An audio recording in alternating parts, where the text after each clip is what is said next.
Lotus Ayurveda India में आपका स्वागत है। मैं हूं उत्पल चौधरी। आज हम बात करेंगे प्रेगनेंसी के 5वें महीने में क्या ख्याल रखना चाहिए, क्या नहीं करना चाहिए और क्या करना चाहिए। तो आइए शुरू करते हैं आज का वीडियो। किसी भी महिला के जीवन में सभी खास और यादगार पलों में से एक पल प्रेगनेंसी का होता है। यह वो खूबसूरत समय है जब एक लड़की, एक महिला माँ बनने का अनुभव प्राप्त करती है।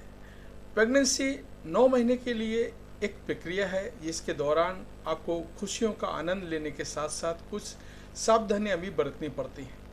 ऐसा करने से आपका शिशु दोनों सुरक्षित और सेहतमंद होते हैं। प्रेगनेंसी के 5वें महीने में अगर आपके शरीर और आपके शिशु में कई तरह के बदलाव आते हैं, ये सभी बदलाव बहुत ही नेचुरल होते हैं, इसलिए आपको इनसे घबराने या डरने की कोई ज़रूरत नहीं है, बल्कि उन पर मात्र ध्यान देने की ज़रूरत है।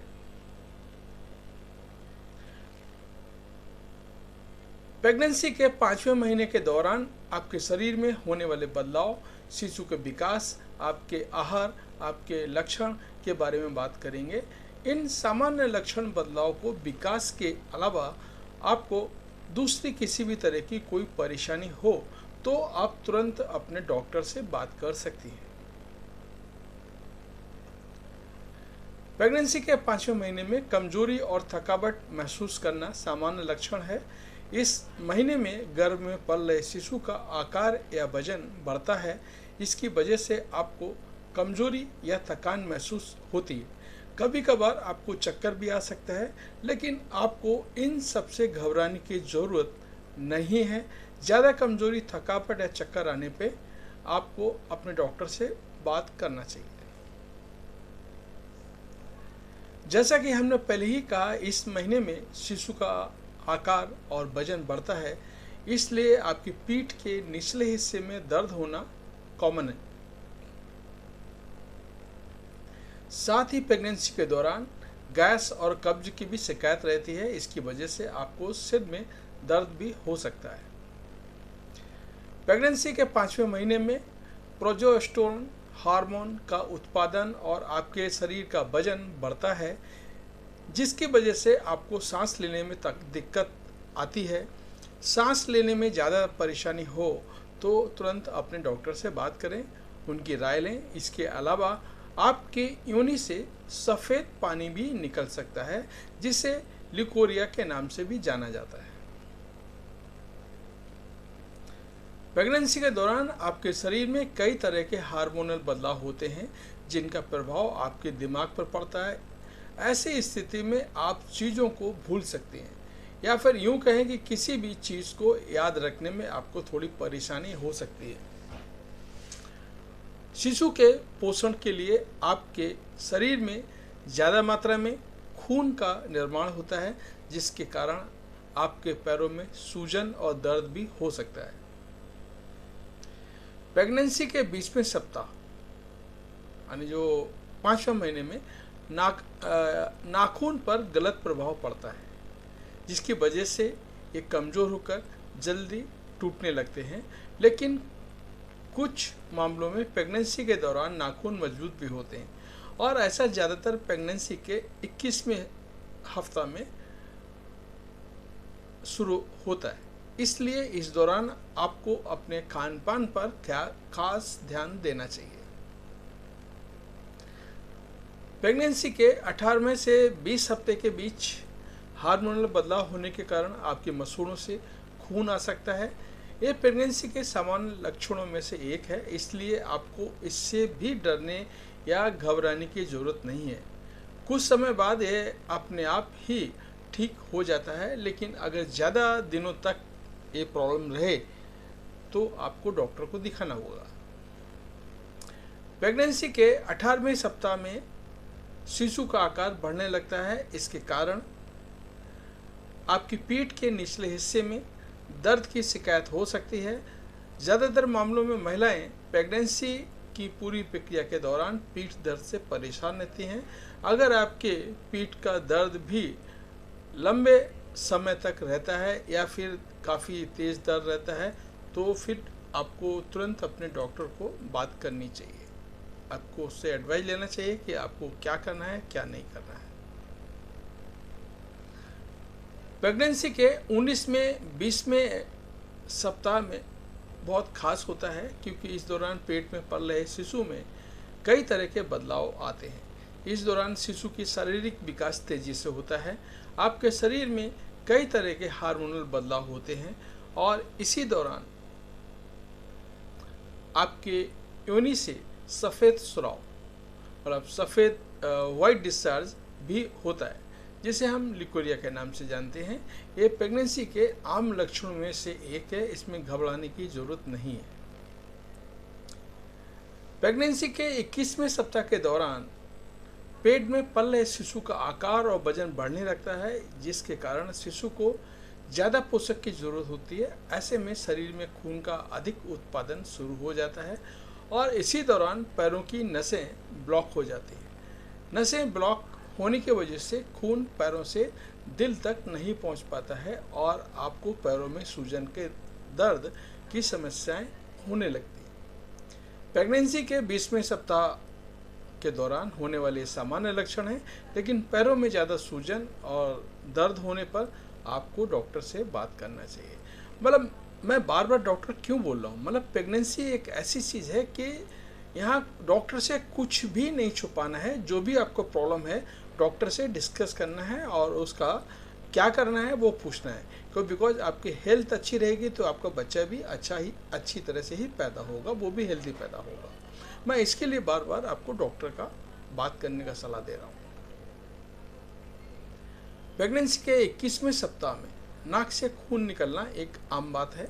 शरीर में ब्लड सर्कुलेशन तेज होने के कारण ये समस्या सामने आ सकती है। ये भी बाकी लक्षणों की वजह से होता है। प्रेगनेंसी के 5वें सप्ताह में शिशु का विकास कैसे होता है वो भी बता रहा हूँ। प्रेगनेंसी के 5वें महीने में शिशु का विकास बहुत तेजी से होता है।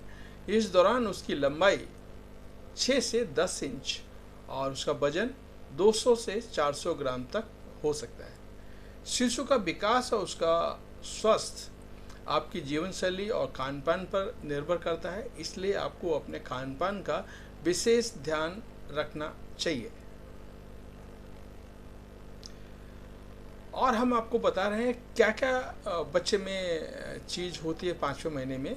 शिशु के फिंगरप्रिंट बनने लगते हैं, मसूड़ों के अंदर दांत बनने लगते हैं, शिशु का चेहरा साफ दिखाई देने लगता है, शिशु अपने आँखें थोड़ी सी खोल सकता है, शिशु गर्भ में अंगड़ाई और जम्हाई ले सकता है, शिशु के सीने पर निप्पल दिखने शुरू हो जाते हैं, शिशु का किडनी बनना शुरू हो जाता है, शिशु पेट में लात मार सकता है।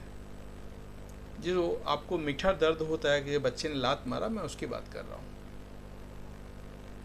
और चारों तरफ आपका बच्चा आपके पेट में घूम सकता है, हड्डियाँ और मांसपेशियों का विकास होना शुरू हो जाता है, शिशु की भवें, पलकें, दृष्टि, रोएं, कान और नाखून बन जाते हैं, शिशु के स्किन पर ब्लड वेसल्स दिखाई देने शुरू हो जाते हैं। अगर शिशु लड़का है तो उसके टेस्टिकल विकसित होने शुरू हो जाते हैं, अगर शिशु लड़की है तो उसका यूट्रस बनना शुरू हो जाता है और उसमें एग आ जाते हैं, शिशु का दिमाग तेज और मजबूत होना शुरू हो जाता है।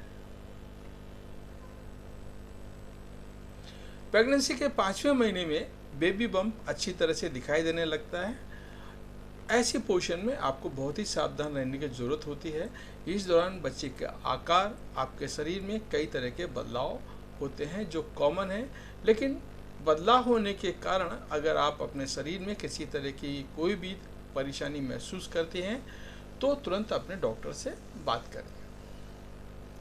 प्रेगनेंसी के 5वें महीना में आपके यूट्रस का आकार बढ़कर एक फुटबॉल के बराबर हो जाता है, इसलिए आपको टाइट कपड़ा पहनने से बचना है और प्रेगनेंसी के लिए विशेष रूप से तैयार किए गए ढीले वाले हल्के कपड़ों को आप पहनना चाहिए। टाइट कपड़ा पहनने से आपको परेशानी हो सकती है। पहले की तुलना में प्रेगनेंसी के 5वें महीने में आपको ज़्यादा भूख लगती है। खान पान की चीज़ों को लेकर के आपके अंदर बदलाव भी हो सकता है। जहाँ एक तरफ कुछ महिलाएं हर तरह की चीज़ों का खाना पसंद करती हैं, वहीं आपको कुछ खास चीज़ों को खाने का मन कर सकता है।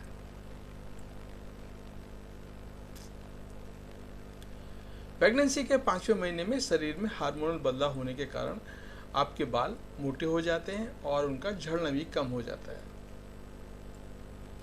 प्रेगनेंसी के दौरान खासकर 5वें महीने में आपको अपने लाइफस्टाइल और खान पान पर विशेष ध्यान देना चाहिए, क्योंकि इस दौरान आपके शरीर में काफ़ी तरह के बदलाव होते हैं और आपके गर्भ में पल रहे शिशु का विकास भी इस महीने में काफ़ी तेजी से होता है।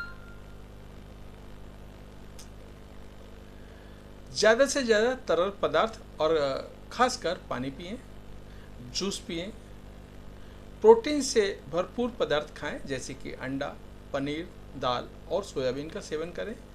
गाजर, खीरा, टमाटर आदि से बने सलाद को अपनी डाइट में शामिल करें।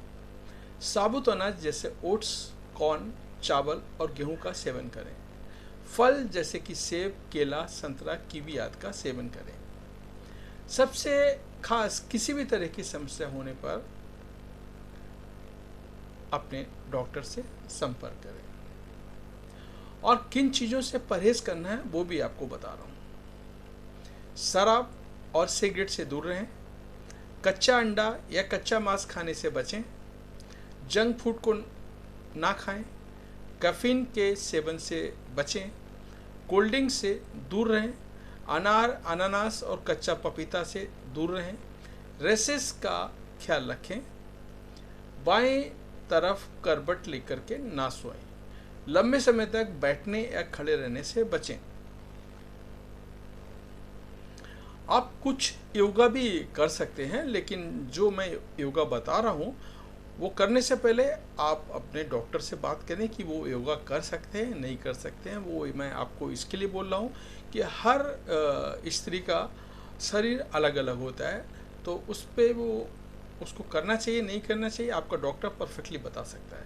मेरा सजेशन है आप सुखासन कर सकते हैं, वक्रासन कर सकते हैं, पर्वतासन कर सकते हैं, उत्कटा आसन कर सकते हैं, तितली आसन कर सकते हैं।